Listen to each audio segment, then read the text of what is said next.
My name is Janine, and I am 45 years old now, although I don't feel like I'm 45. I feel like I'm 26. But anyway, um, I grew up in the Gulf, and I have a sister, my parents, and now I have a husband and two children. And thankfully, I am now 7 years seizure-free. My epilepsy was for 25 years, which in some cases you'd call a life sentence. Um, and there were many challenges, of course, and there was many humiliating moments. And honestly, a big challenge for me was driving, because when I was 16, I was given a driver's license, even though I had epilepsy. But apparently, the law in North Carolina says that if you can feel a seizure and stop on the side, then you can drive. So I was driving for a few years, even though that's wasn't such a great idea. But luckily, no accidents, and thankfully, except a few years down the road, I did have an accident, but I was alone. And then down also when I had children and my seizures got worse, I had to stop driving. So I my life was full of restrictions after I was diagnosed. And then after I was taking my license away, it was a complete, I lost all my independence, and it was just very difficult for me, because I had to rely on people more. And, I'm very capable of doing things. But at that point, I lost all my independence. Another big challenge for me was my children. I wanted to make sure that they live a normal, childhood, and not have to, they should just have a normal childhood, and not because of my disorder, for them to, to be different than other kids. And so that was a big challenge for me as well. I wanted them to have everything. And I did the best I could. If it's difficult for an adult to help someone having a seizure, or they feel helpless, you can imagine what it's like for children. So that's why I'm saying they're very brave, and they used to know what to do. They used to come and hug me and say, "I love you," and hold my hand. And luckily, 30, 40 seconds, my complex partial seizure would be over. And they'd be very emotional. And so that used to break my heart. It's very sad, but they were just so brave. And so I love them for that. And,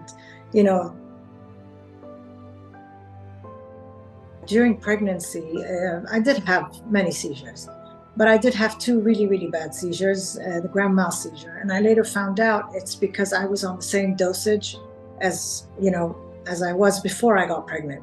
And like you said, because of the hormone change, I'm supposed to be taking double or triple that amount in order for the hormones. And so my medication stayed the same. So with both pregnancies, I had some really bad seizures where I had injuries, and thankfully the kids were fine. Nothing happened to them. That was a big fear for me as well. And speaking of pregnancy, before I got pregnant, I found out that Topomax is fatal to a fetus, and I didn't know that. So that kind of gave more time for me to get pregnant, because I had to get weaned off the medication, which doesn't happen overnight.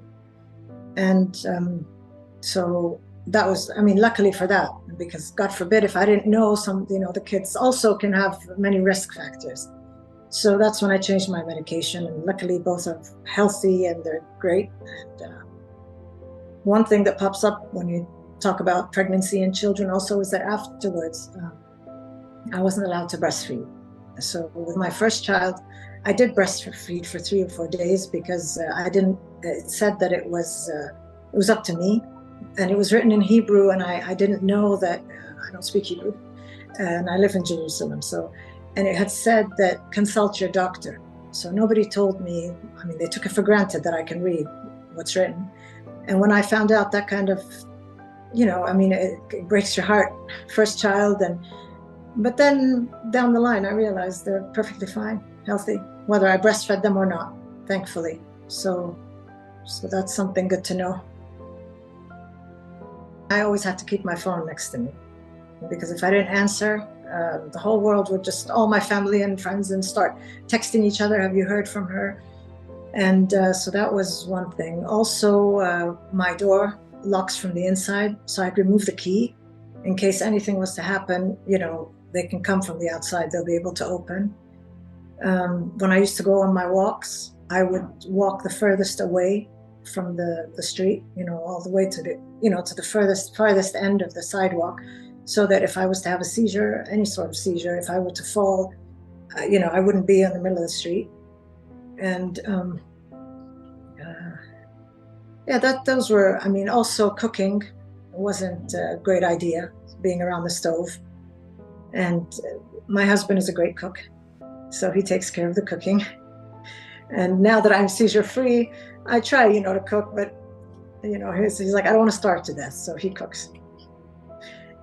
So yeah, those are the little things that I had to be careful. And of course, when my kids were babies, my youngest once was about to fall out of my arms while having a seizure.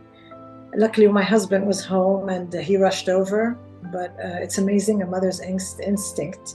As I was having a seizure, I would not let go of him. I was holding on to him, you know, and I couldn't, my husband was trying to take him from me so he doesn't fall, and I wouldn't let go of him. I was just, you know, grabbing him.